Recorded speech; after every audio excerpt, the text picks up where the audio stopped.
អញ្ចឹងដើម្បីអាច design នៅក្នុង Figma បានយើងត្រូវការមាន account Figma មួយតែបើសិនជាអ្នកទាំងអស់គ្នាអត់ទាន់មាន account ទេអាចចូលមកកាន់ website Figma ហើយវាយពាក្យ sign up ហ្នឹងទៅវានឹងចូលមកកាន់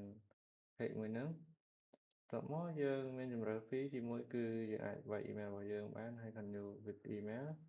ហើយមួយទៀតគឺ continue with Google តែម្ដងទៅអញ្ចឹងយើងចុចពាក្យ continue with Google អញ្ចឹងអានឹងដោយសារតែខ្ញុំមាន email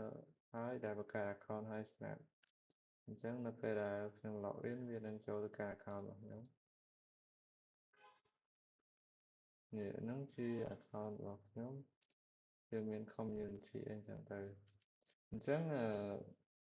Figma មានជម្រើសទាំង free ហើយនិងគិតលុយព្រោះថា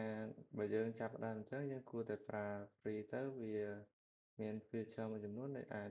ឲ្យយើងរៀនបានគ្រប់គ្រាន់តែបើយើងធ្វើការងារយើងមានក្រុមការងារច្រើនយើងគួរតែបង់លុយដើម្បីបានមុខងារមួយចំនួនដែល free អត់មានតែបើសិនជាយើងជាសិស្សឬក៏សាស្ត្រាចារ្យនៅសាកលអញ្ចឹងយើងមាន email សាលាអាច login ជាមួយ email សាលាបានដើម្បីបានមុខងារ pro មួយចំនួនដែល